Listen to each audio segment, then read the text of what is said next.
Hey,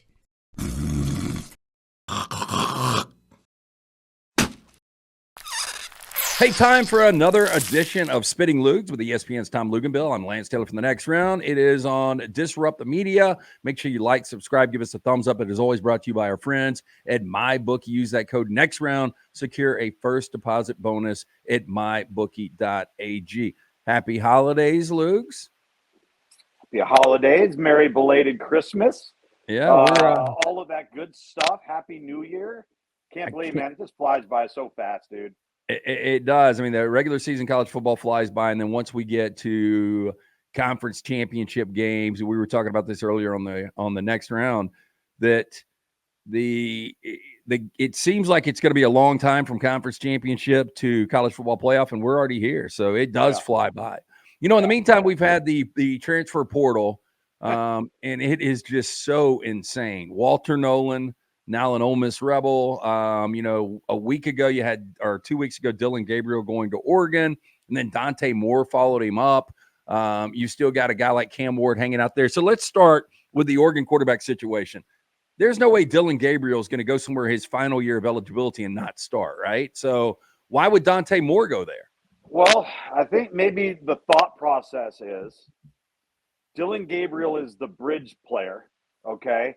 And Dante Moore could redshirt. And now all of a sudden, you learn, you get into the system. It's where he had originally verbally committed to in the first place. That would be my thinking on it. Aside from that, if you're Dillon Gabriel, you're probably not as talented as Dante Moore, but you've played so much more football, right? And so, yeah, you got to anticipate that you're going to win the job. But if you're Dante Moore, maybe it came down to him saying, you know what, I screwed this thing up and I should have never flipped. I should have never switched. And maybe he wants to ride this thing out now. Great problem to have if you're Oregon. Oh, yeah. So defensive lineman's never going to get the headlines of a quarterback, but Walter Nolan, I mean, this might be the best portal guy coming in for Lane Kiffin and Ole Miss. And, I mean, what kind of an impact does he immediately make on that defense? Well, he's a former number one overall player for us. One of the things that I've always appreciated about him is he's a really fierce competitor. This is a player that's in the portal that it was really productive. Like, there is a large sample size of him being at times a very dominant player, being an as advertised player, if you will, for a guy leaving high school that everybody was highly anticipating would come in and play and make an impact. And he did. So he's unlike any defensive lineman they've had at Ole Miss. I mean, I think this is the caliber of player that you target in the portal. There's very few of them because you know that you can play with Alabama, you can play with Georgia, and you can play with these other teams, but you can't up front right now. You're chasing Georgia and Alabama up front. So it's just another piece of the puzzle to help elevate them in an area where they've typically been outmanned because they've got the skill guys and the quarterback to compete. Lincoln Riley has been one of these guys that's been kind of polarizing because he's had success, especially with his quarterbacks, but now he's coming off a 7-5. We know Caleb Williams is gone, probably the number one overall guy in May. Now Malachi Nelson, to some, I don't know where you guys had him, the number one quarterback coming out in 2022. Yep.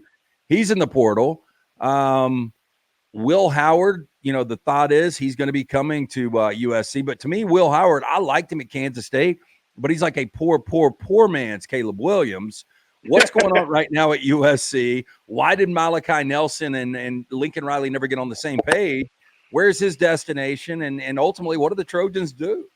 I would be very curious to know if Malachi Nelson is one of those guys that got caught up in name, image, and likeness, and all of a sudden there wasn't any more motivation, right? One man's opinion. I think he's very talented physically, but I think that there was a big disappointment from the moment he arrived in terms of what you needed to do to be a great player, right? Aside from all of the other stuff. And he may just got caught up in it a little bit. And he is talented. He's a guy that is a pretty thrower, good athlete, highly productive throughout his high school career. Everybody recruited him, but something was wrong, right? And, Will Howard's played a lot of football, but he's the complete polar opposite of basically everybody Lincoln Riley has had going back to when he first, arrived at Oklahoma as an assistant coach prior to becoming the head coach. But he's played a lot of football, and I think there's something to be said for that in the portal with a lot of these guys. But they're running out of options, man. I mean, here's what I think at some point or another is going to have to start happening at the quarterback position as it relates to the portal, not just for a school like SC, but they're a great example right now, but really for everybody. I think you're going to start seeing more programs targeting like what I would call late bloomers, guys that maybe aren't as highly recruited and maybe aren't as college ready, but really want to go, right? They really want to go to SC or they want to go to Ohio State or what have you. And they know they have to develop. They know they have to redshirt. There isn't an expectation to play right away. So you can start keeping these quarterbacks around. Because that's the problem. That's the only solution I see to this quarterback carousel is maybe you go younger, you go, I don't want to say less talented, but maybe more of a projection, right, of what you think a guy is going to be. And that person's going to be really willing to work hard, have a chip on his shoulder, earn it, stick around, not have a problem with redshirting. Because what we're seeing now, in the last 5 classes, there have been 7 of the top quarterbacks that are no longer with their same school, right? And we ran those numbers on signing day, and it's staggering. And that's just of some of the top guys. And so if you're not playing right away or you think things aren't working out, they bolt. They just leave. And now you're left with a program with nothing. But wouldn't you rather have a guy that you at least targeted and recruited and developed by maybe going that route? Because to me, I don't know how sustainable this is for everybody.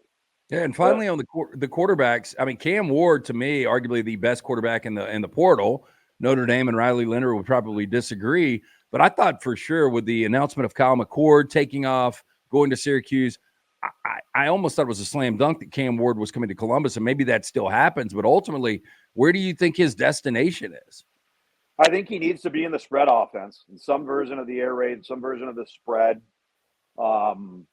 I don't know if he's kind of your traditional offense type guy. Like Riley Leonard, I think, could play in a variety of different offenses. I don't know. I think Cam Ward is more of an air raid, spread you out, run the ball a little bit, create with your feet, and make some plays and pull a rabbit out of a hat type of guy. He's been very, very productive. He's also been at times careless with the football too. But the production has outweighed that side of things. Would he be a good fit at Ohio State? Yeah, probably. They've been really, really productive with athletic quarterbacks. I think with the Cotton Bowl coming up, this is a great opportunity for Ohio State's, quarterback and Devin Brown to prove that they don't need to go to the transfer portal. And maybe that's one of the things that Cam Ward's waiting on, to see who plays well in the bowl games. Like, who's got who, and has somebody committed to somebody, or does it look like, there's going to be a great opportunity there? Maybe that's what some of these guys are waiting on. It is Spittin' Loogs with ESPN's Tom Luginbill. I'm Lance Head from the next round. It is on Disrupt the Media. Like, subscribe, give us a thumbs up. It is always brought to you by lanceslock.com. Lanceslock.com. All plays, sides, totals, NBA, college basketball, bowl season, NFL. Jump on board. Free play every day at lanceslock.com. Everybody's talking about Michael Penix Jr. They're talking about Quinn Ewers. Nobody's really talking about the running backs.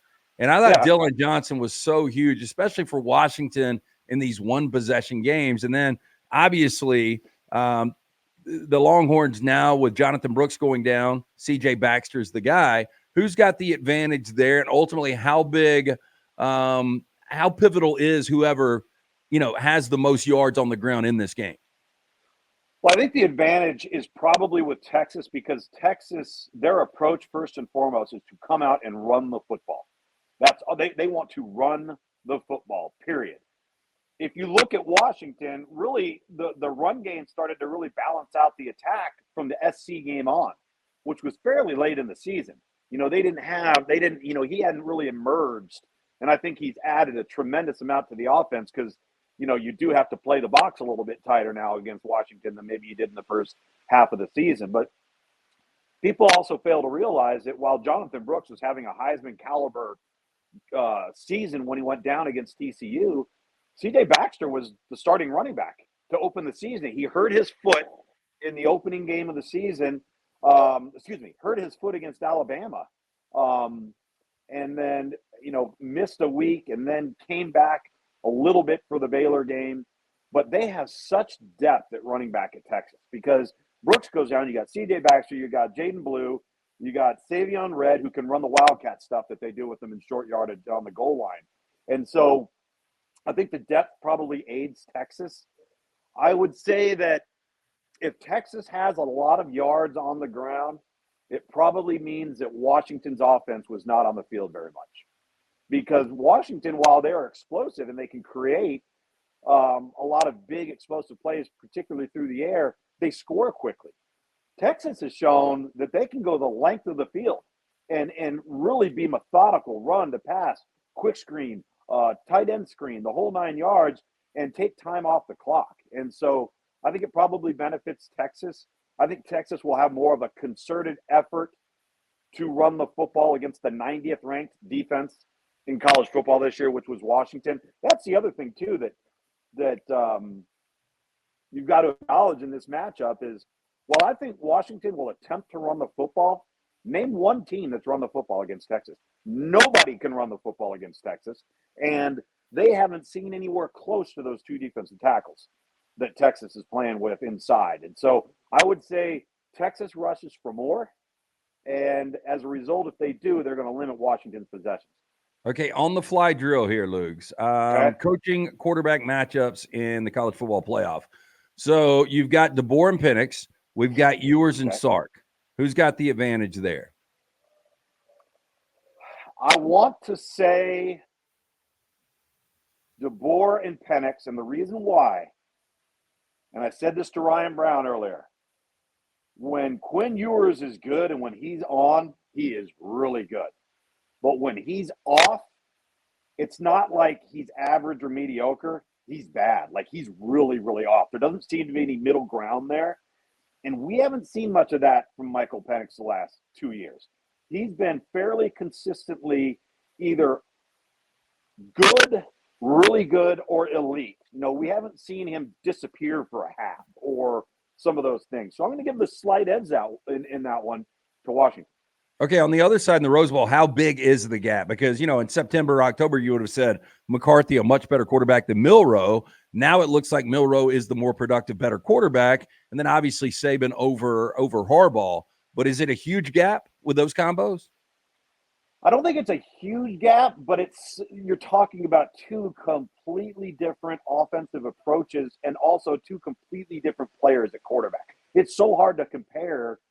As good as J.J. McCarthy has been during his career at Michigan, the Michigan offense just isn't very good, particularly the last 3 or 4 weeks. And J.J. McCarthy hasn't been very good. I didn't think that they finished overly strong, looking like the type of offensive football team you want to be to win a national championship, whereas I think Alabama did look that way. They got better and better and better as the season went on. Their trajectory was upward. But I would say Saban and Milroe, just because Milroe brings more to the table that you have to defend than JJ does. Okay, before we get out of here, you and I always talk a little entertainment here. I don't know how many holiday movies you watched over the past week. I'm still wrapping them up and watching them. But if you had to give me a hidden gem holiday movie, not your run-of-the-mill Christmas Vacation or Elf or any of those, do you have something? 4 Christmases. The most underrated Christmas comedy maybe ever. Okay, it was on the other day. I watched some of it. I thought I love Vince Vaughn, and I thought him as Joseph in the play was really good. Dude, how great was that scene? Yeah, there were some funny parts. It was a great cast too. How about when he goes to his dad's house with his brothers? One of them's Tim McGraw, and the other one's John Favreau. Yeah, and they're doing the whole wrestling thing. They're putting the satellite. Dude, I think that is a great movie. And then his best friend growing up is banging his mom, who's Sissy Spacek. They're playing board games. It does have some good parts. Mine would be Office Christmas Party. Have you seen it yet? Great movie. I love it. I thought it was misreviewed because it didn't get great reviews. I think it's awesome. It got crushed. Yeah, so girlfriend had never seen it. We watched it. Her family had never seen it. Watched it again, and then watched it with my little guy.